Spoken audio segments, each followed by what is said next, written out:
Vina tuh udah di tempat yang tenang atau kira-kira masih? Enggak, sudah. Udah. Di tempat yang tenang karena dulu waktu belum di otopsi. Pas BL-nya itu dia sempat ngirim pesan juga. Katanya mau masuk ke pintu tuh nggak bisa. Gimana? Katanya, Mbak, tolongin, saya mau masuk nggak bisa nih, belum dibuka pintunya katanya. Ini kapan kejadian kapan ya? Sebelum otopsi. sebelum otopsi. Oh, yang pertama ini. Iya. Oh, dia sempat ngomong Iya. dia mau masuk ke pintu. Nggak bisa katanya. Karena ada behel, Soalnya ada rambut. behel sama rambut lensa. sama lensa belum dilepas. Itu tadi video viral dari salah satu podcast tentang Vina. Di dalam video tersebut, keluarga Vina mengaku mendapatkan pesan dari almarhum Vina.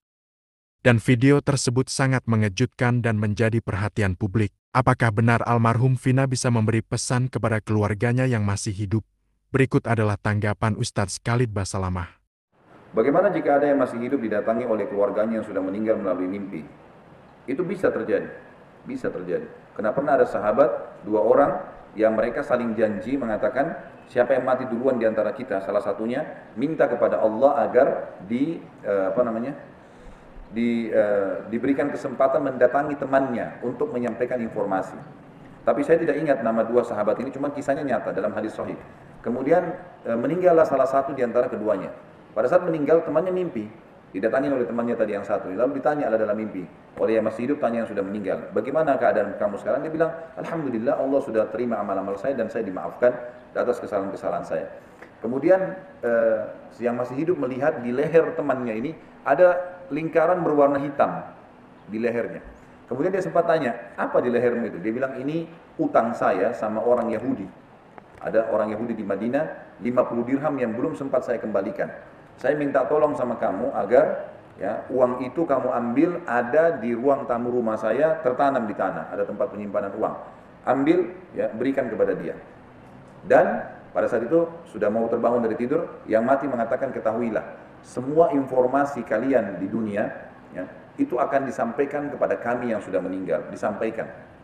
Termasuk adanya kucing kami yang meninggal, yang mati, kucing kami mati tadi disampaikan kepada saya kalau kucing itu mati. Nah, dari penjelasan Ustadz Khalid kita tahu ternyata orang meninggal bisa memberikan pesan kepada orang yang masih hidup lewat mimpi, dan itu pernah terjadi dengan sahabat Nabi. Kita lanjut videonya kaum muslimin. Maka terbangunlah sahabat yang hidup ini, lalu kemudian dia ingin pastikan, dia datang ke rumah temannya tadi. Dia pamit dengan istrinya mengatakan, saya mimpi suamimu begini-begini, bisa nggak saya pastikan? Karena ini ada utang dia. Kata istrinya, silakan. Diperiksa, ternyata betul ditemukan tempat itu ada uang, kantong isi 50 dirham. Kemudian dibawa kasih orang Yahudi. Sebelum pergi sahabat tadi ini, yang mimpi ini lalu berkata pada istrinya, apakah ada sesuatu yang terjadi hari ini pada kalian? Ya. Maka kata perempuan tersebut, tidak ada kecuali kucing kami yang mati. Ya. Berarti sampai kepada mereka. Allahu a'lam. Ini riwayat yang menjelaskan masalah ini bisa saja. Cuman harus hati-hati ya. Karena kata ulama, mimpi-mimpi selain mimpi Nabi Muhammad SAW bisa ditunggangi oleh syaitan. Seperti misalnya orang mimpi, ya, dia melihat dalam mimpinya kalau ada orang mati datang kemudian mengatakan pada dia, sekarang sudah saatnya amalmu diterima dan tidak perlu lagi kamu sholat misalnya. Atau hal-hal yang berbau kemaksiatan kepada Allah, menyuruh dia berbuat kemusyrikan. Nah, ini semua tidak benar dari syaitan gitu kan. Tapi kalau kita mimpi melihat seseorang sudah meninggal, mungkin dalam kondisi dia menggunakan ihram, mungkin dia senyum, mungkin dia lagi melakukan satu perbuatan yang baik dalam agama, atau mungkin dia dalam kondisi kelihatan tersiksa, sedih, ya, kemudian kita tidak tahu harus berbuat apa, mungkin itu peringatan dari Allah untuk mendoakan dia. Tapi kalau sudah ada dalam mimpi perintah-perintah untuk melakukan maksiat kepada Allah, apapun itu dari syaitan. Ya. Baiklah kaum muslimin, jadi itulah tadi tanggapan Ustadz Khalid Basalamah tentang orang yang didatangi oleh orang yang sudah meninggal di dalam mimpi. Dari penjelasan beliau kita tahu bahwa orang meninggal bisa menyampaikan pesan lewat mimpi. Tapi kita harus hati-hati, karena bisa jadi itu dari setan kalau pesannya bertentangan dengan syariat seperti yang dijelaskan Ustadz Khalid Basalamah tadi. Dan di video viral tersebut juga ditulis bahwa Vina pasang behel memakai rambut palsu yang menjadi penghalang tidak bisa masuk ke alam barzah. Nah, rambut palsu memang tidak diperbolehkan dalam Islam, tapi tidak ada dalil yang mengatakan itu menjadi penghalang masuk alam barzah. Tapi kalau dalil yang menyebut ruh terkatung-katung karena hutangnya itu ada. Dari Abu Hurairah radhiyallahu anhu, Nabi Shallallahu alaihi wasallam beliau bersabda, jiwa seorang mukmin itu terkatung-katung dengan sebab utangnya sampai utang dilunasi. Dan selanjutnya kita akan membahas video yang kedua yang juga viral. di mana teman Vina yang bernama Linda ini katanya kesurupan arwah Vina, lalu memberikan kesaksian dan petunjuk kepada polisi. Yang kabur ke Jakarta jangan lupa Mbak itu otaknya Mbak itu. Karena itu anaknya polisi Mbak. Egy anaknya polisi. Nggak tahu kalau yang Egy anaknya polisi apa enggak, Vina nggak kenal. Tapi dia suka sama Vina. Nah, kaum muslimin itu tadi potongan videonya, dan video tersebut viral lagi sekarang karena adanya film Vina.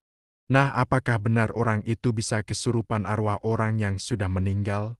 Kita simak penjelasan Ustadz Khalid Basalamah yang satu ini.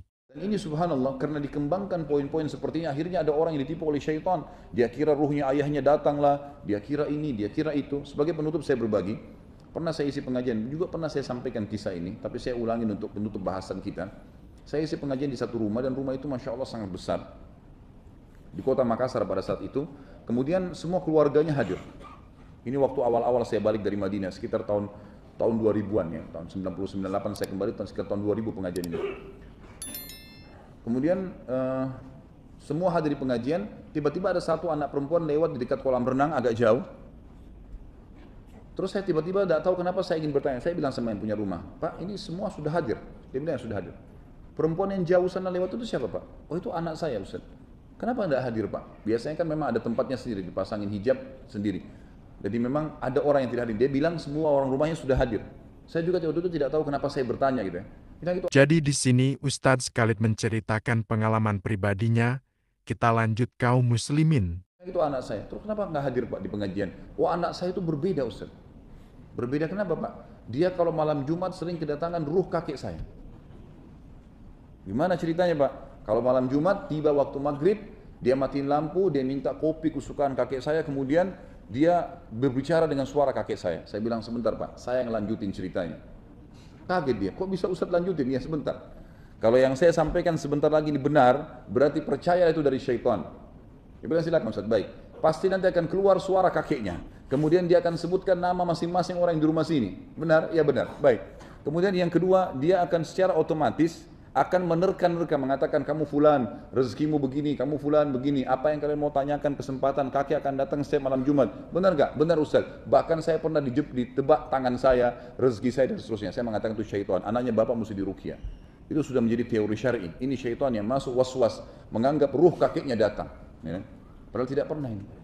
Baiklah kaum muslimin, jadi itulah penjelasan Ustadz Khalid Basalamah. Jadi ternyata betul tebakan Ustadz Khalid Basalamah kaum muslimin, jadi anak perempuan tersebut bukan kesurupan arwah kakeknya, tapi kesurupan setan.